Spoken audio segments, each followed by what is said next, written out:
Bienvenue au balado du campus numérique d'eCampus Ontario, une émission qui s'adresse aux éducateurs et aux apprenants appelés à façonner l'avenir de l'enseignement supérieur à l'ère du numérique et à y participer. Chaque épisode se déroulera sous la forme d'une conversation porteuse et informative avec des chefs de file de l'éducation et d'autres experts qui vous transmettront des points de vue et des stratégies utiles pour naviguer la pédagogie numérique dans le milieu de l'enseignement supérieur d'aujourd'hui et de demain. Le balado du campus numérique est le carrefour où l'innovation rencontre l'éducation supérieure. Bonjour et bienvenue au balado campus numérique avec eCampus Ontario. Mon nom c'est Andrea Krasnaï et je aurai le plaisir d'être votre animatrice aujourd'hui. Nous allons parler de nouvelles façons d'introduire la technologie en enseignement supérieur en langue française en Ontario. Un bon exemple, et on va parler de ça pendant l'émission, serait la ressource éducative libre ou REL, la technologie dans les programmes d'études dans la bibliothèque libre des campus Ontario. C'est un exemple excellent de l'intersection entre la technologie et l'éducation. Mais saviez-vous que la bibliothèque libre des campus est la plus grande au Canada et cela comprend plus que 1600 REL? Donc, sans plus tarder, je suis heureuse d'accueillir la Dr Megan Cotnam-Capel, qui est professeure agréée et spécialiste dans le domaine de la technologie éducative et l'enseignement en langue minoritaire à la Faculté de l'éducation de l'Université d'Ottawa. Merci de te joindre à moi aujourd'hui, Megan. C'est un plaisir de se revoir en cet espace virtuel cette fois-ci. Bonjour, Andrea. Je suis vraiment contente d'être ici. Pour commencer, tu es spécialiste de la technologie éducative et de l'enseignement en langue minoritaire. Donc, selon toi, quels sont les principaux défis liés à l'intégration de la technologie en enseignement supérieur en français et comment peut-on les relever?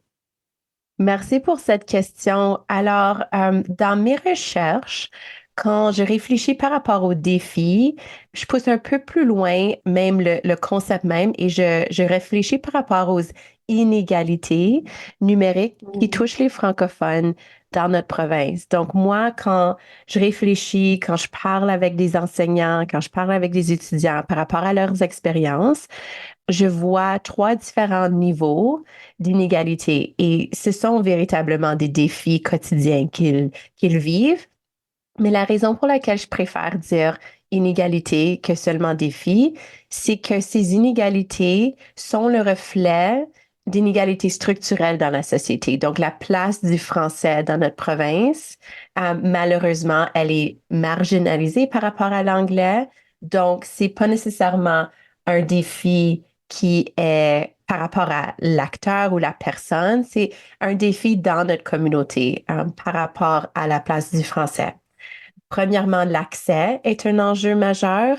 Les francophones n'ont pas toujours accès à des ressources de qualité qui sont en français, n'ont pas toujours accès à une formation qui est en français, qui est spécialisée par rapport à leur contexte et leurs besoins. Donc ça, c'est vraiment une inégalité d'accès qui est importante. Deuxièmement, dans mes recherches, je vois aussi qu'il y a des inégalités de compétences.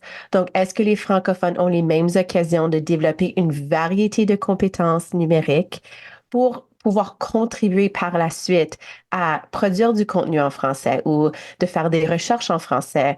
Ça, c'est pas toujours évident. Donc, c'est lié à la première inégalité de l'accès, mais on a vraiment besoin de réfléchir à comme multiplier les occasions pour les francophones de développer des compétences numériques en français.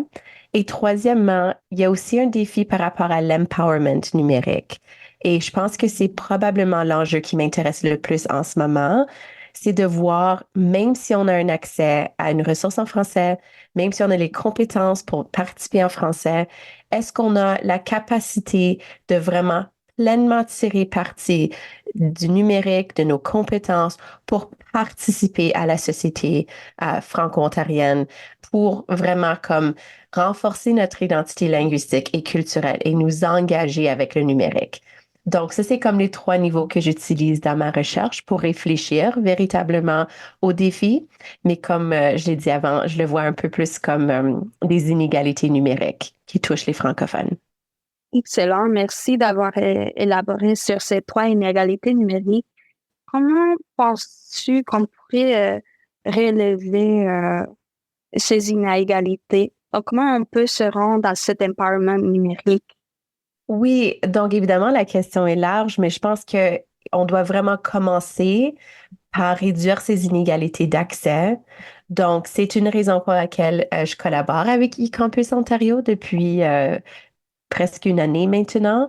C'est parce que je vois Mhm. que créer et promouvoir des ressources ouvertement en français et surtout, et je pense qu'il y a du travail à faire là, mais et adapter et créer des ressources pour les francophones, par les francophones, ça, c'est comment on peut à la fois augmenter l'accès et développer des compétences. Si ce sont les francophones qui vont relever le défi même de créer des ressources éducatives libres et de les partager. Donc, je vois comme un double niveau là. Le troisième niveau par rapport à l'empowerment, ça, c'est encourager des initiatives qui vont permettre à la communauté de se rassembler, de s'approprier de ces ressources, de ce développement de compétences et de mettre l'accent sur les prochaines étapes pour leur communauté, pour comme ce que j'appelle un épanouissement numérique d'une communauté. Et Mhm. ça, c'est du nouveau, Andrea. Comme il y a pas de la recherche qui existe là-dessus, donc c'est quelque chose que j'essaie d'imaginer en temps réel avec les étudiants dans mes cours, avec les enseignants avec lesquels je collabore dans mes recherches, avec les élèves, Matadouze avec lesquels je collabore. Ça veut dire quoi pour eux? Participer en ligne comme un citoyen numérique francophone. Ça veut dire quoi être sur les réseaux sociaux? Ça veut dire quoi si on crée des ressources éducatives libres dans quelle variété de français ou avec quels médias? C'est ça, c'est des choses que j'essaie d'explorer avec eux, mais je sais qu'on a besoin de pallier vraiment ces inégalités d'accès et de compétences pour Mhm. pouvoir imaginer ensemble qu'est-ce que ça peut dire. Ça va être un travail de collaboration, c'est sûr. Oui, excellent, merci. Je me demandais si tu pourrais préciser un peu l'importance des compétences numériques dans l'outillage des étudiants et des professeurs. Et si tu pourrais aussi nous parler un peu de comment ces compétences jouent un rôle dans ton programme de recherche aussi. Oui, alors, l'importance des compétences numériques, je pense que c'est important en premier lieu de souligner qu'il y a comme un mythe du natif numérique selon lequel les jeunes générations, parce qu'ils ont un accès régulier au numérique, le maîtrisent mieux que les adultes qui les entourent. Et ça, c'est un gros problème en éducation postsecondaire comme dans les contextes de l'enseignement Matadouze, parce que les adultes ont un rôle à jouer à encadrer nos étudiants, à développer une variété de compétences numériques, donc pas seulement les utilisations plus superficielles ou de base parfois qu'ils font, et d'imaginer avec eux les utilisations éthiques, les utilisations les plus pertinentes pour leur vie professionnelle, civique. Donc, même un jeune qui est très, très, très branché dans ton cours au collège ou à l'université peut vraiment bénéficier d'un encadrement réfléchi de la part d'un prof pour développer une plus grande variété de compétences numériques. Donc, moi, dans mes recherches, j'utilise le concept de littératie numérique, digital literacies, pour réfléchir à et de nommer toutes les différentes compétences qu'un jeune citoyen devrait avoir la chance de développer pour pouvoir pleinement profiter dans la société.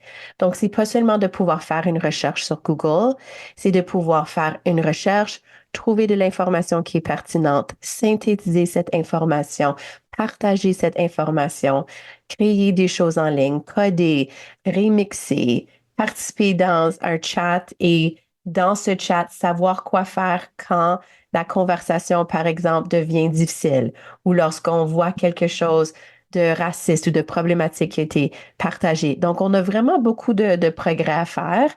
Et quand les personnes développent tout ce bagage numérique-là, ça se traduit dans ce qu'on appelle un capital numérique. Donc, une fois que tu as développé une variété de compétences numériques, tu peux les transférer dans des gains, disons, dans ta vie professionnelle, dans ta vie sociale, citoyenne. Donc, c'est important à souligner que c'est pas seulement pertinent dans le cadre de ton cours, c'est pertinent pour leur vie. Mais on n'a pas toujours, nous les profs, les formations à jour ou le temps ou les ressources pour pouvoir le faire parce que les littératies numériques, ça change de façon continue. Tu sais, cette année dans mes cours, j'ai beaucoup discuté d'outils d'intelligence artificielle générative. Donc, je devais moi-même plus me familiariser avec différents outils, me familiariser avec les recherches que je connaissais un peu, mais tu sais, on a vraiment besoin de toujours être à l'affût de tout ça. Donc, nos institutions et nos partenaires peuvent aussi beaucoup nous encadrer afin que nous puissions encadrer nos étudiants. Donc, il y a comme plusieurs étapes là, mais je pense que l'importance est vraiment clé pour la pleine participation dans la société de nos étudiants. J'aimais beaucoup, comme tu as souligné, que être natif numérique, ce concept de digital native, ça dit pas exactement qu'est-ce qu'on connaît en termes d'utilisation de la technologie.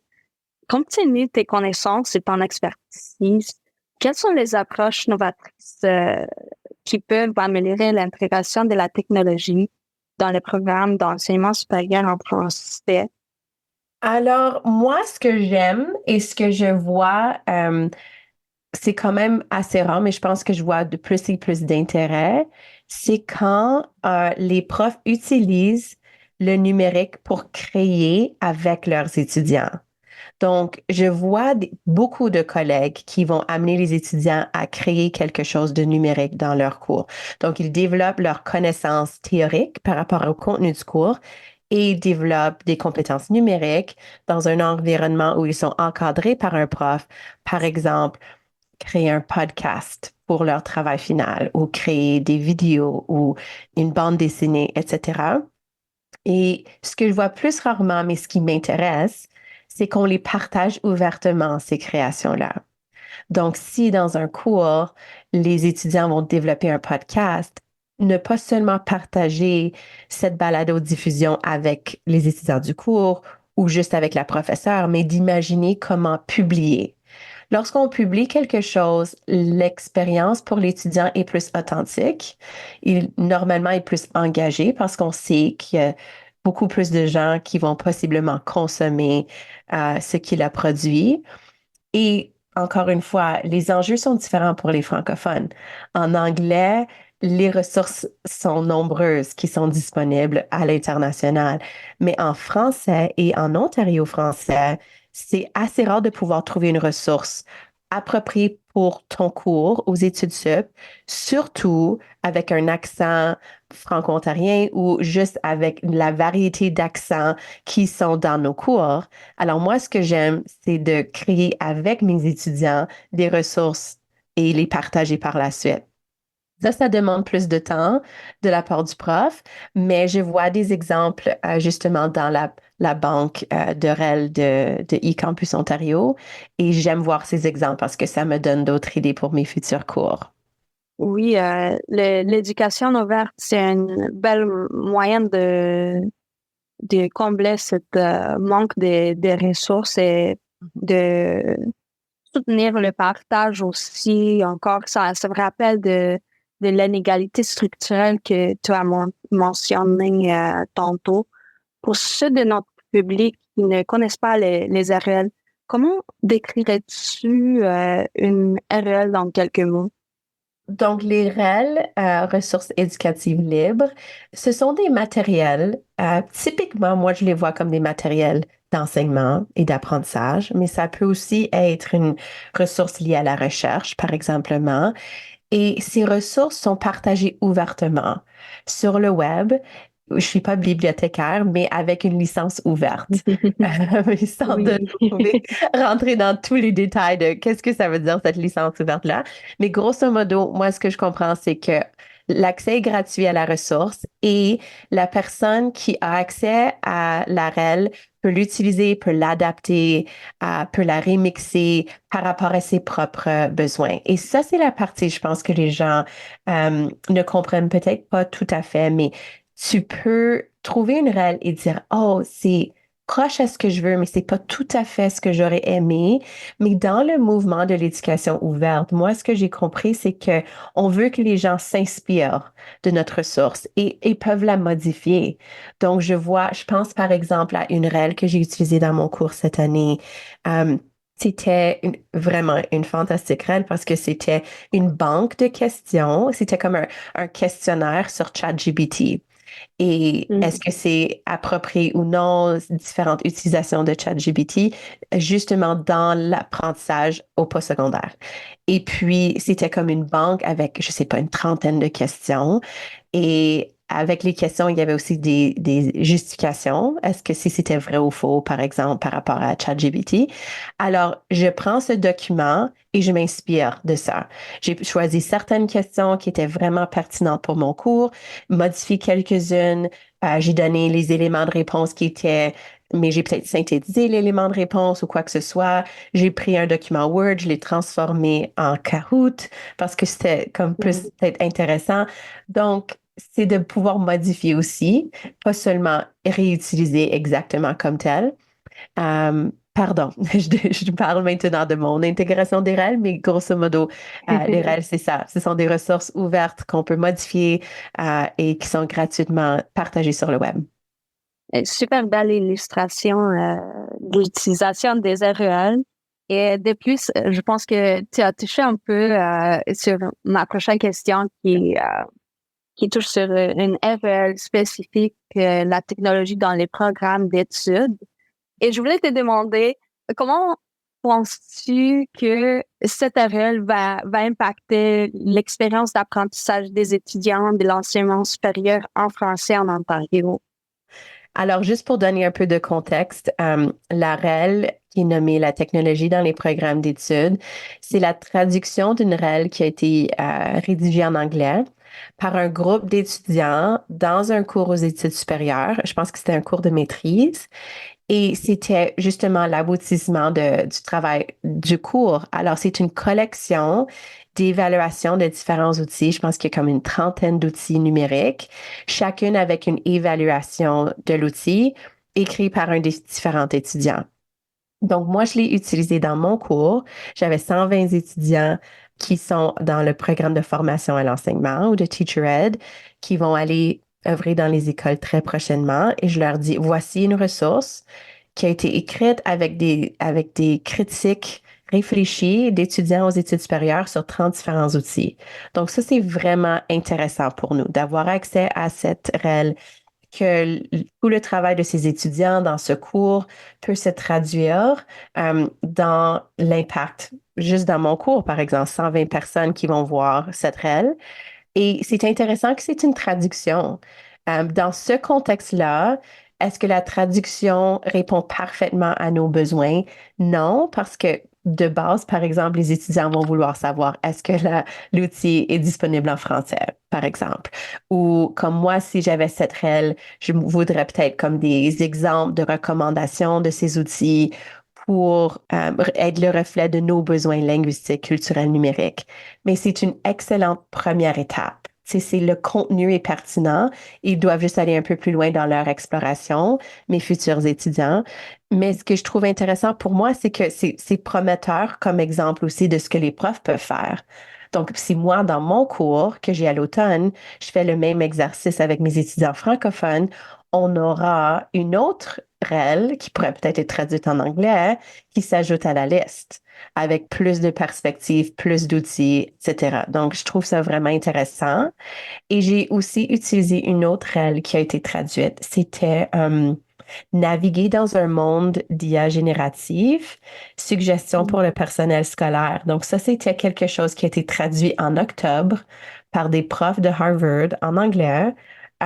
vraiment pertinent pour les futurs enseignants sur comment naviguer tout ce monde de l'IA et rapidement, eCampus Ontario le traduit en français et je peux l'utiliser dans mon cours en janvier.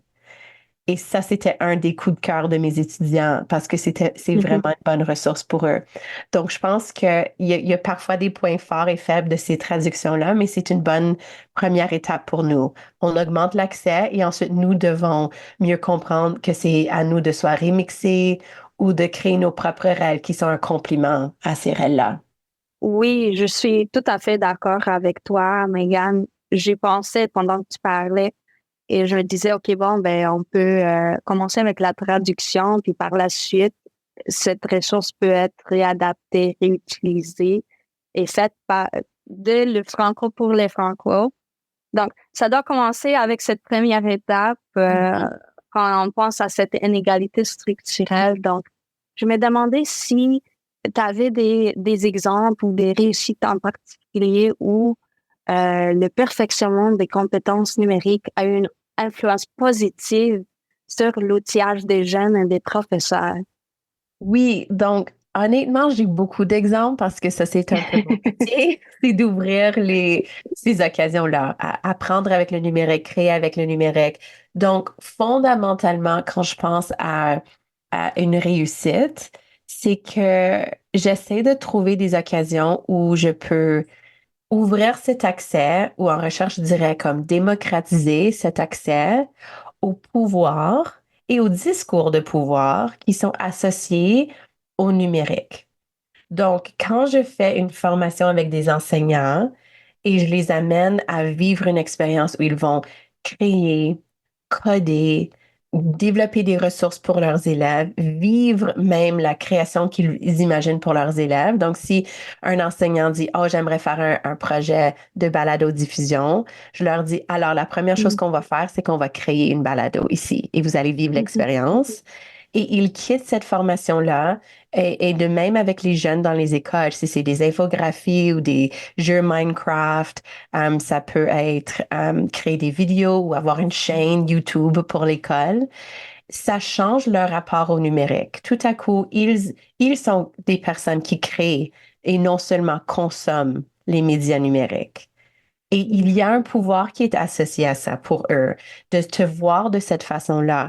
Et c'est une disposition qui change aussi, parce que si tu vois le numérique et tu dis, je peux créer quelque chose pour mes propres besoins, que ce soit comme un prof ou un enseignant en termes de ses besoins pédagogiques, que ce soit pour un jeune, ses besoins d'apprentissage, sa communauté. Tout à coup, on voit des jeunes qui faisaient comme une radio de leur école sur YouTube avec comme des annonces pour l'école, mais c'était pas juste des annonces. Ils utilisaient l'écran vert, ils s'amusent, ils partagent. C'est vraiment, vraiment motivant de voir comment vraiment la façon que tu vois le numérique change et évolue quand tu as l'occasion de développer comme une variété de compétences numériques, pas seulement des compétences de recherche ou de rédaction en ligne ou de lecture en ligne, mais de création en ligne. Donc, j'essaie de toujours mettre l'accent sur les occasions de création et de participation en ligne parce que je trouve que typiquement, les jeunes consomment beaucoup et les adultes aussi, on consomme beaucoup, mais on n'est pas toujours à l'aise et on n'a pas nécessairement cette disposition de créer. Et une fois qu'on le fait, ça change un peu notre identité aussi par rapport à, oh, moi aussi, je peux créer des choses. Et c'est peut-être pas parfait, mais je le vis et je peux continuer à créer des choses. Oui, et ça me rappelle un peu de l'apprentissage expérientiel. En fait, il y a un élément d'apprentissage expérientiel là aussi pour approfondir les connaissances et comme tu l'as mentionné, il y a un pouvoir qui est associé avec ça. Je me demandais aussi quel rôle penses-tu devrait jouer la collaboration entre les établissements d'enseignement et l'industrie. Donc, on a touché un peu l'apprentissage expérientiel, donc c'est super, super pertinent. Oui. Donc, cette collaboration dans l'avenir de l'intégration des technologies dans l'enseignement supérieur en français en Ontario. Oui, je veux dire, dans mon quotidien, ces collaborations-là, ces interactions-là sont souvent liées à la recherche. Donc, je vois comment nos partenariats avec l'industrie renforcent les espaces qu'on peut créer, les explorations, le développement de compétences numériques qu'on peut offrir dans nos expériences de recherche. Et aussi la création d'espaces, par exemple, d'enseignement. Donc, nous, à la faculté d'éducation, à l'Université d'Ottawa, par exemple, on a un tout nouvel laboratoire qui s'appelle le Ed Studio, qui est grâce Mm. à des partenariats avec l'industrie. Et on a plusieurs espaces. Un autre espace Innova qui s'en vient, qui sont dédiés à la recherche en français avec le numérique. Quand on s'intéresse au numérique, on a besoin d'avoir ces collaborations pour toujours explorer les technologies qui sont vraiment comme à la fine pointe et pour pouvoir mieux préparer nos étudiants à la réalité du monde technologique afin qu'ils ont des meilleures chances d'employabilité, ont les chances pour mieux comprendre les défis. L'éthique m'intéresse beaucoup aussi. Donc, quand nos partenaires d'industrie peuvent nous partager leur processus de développement plutôt que seulement le produit, ça, c'est vraiment intéressant pour nous de participer à ces conversations-là. Donc, je trouve que c'est toujours vraiment très riche pour nous comme partenaires de pouvoir vivre ça.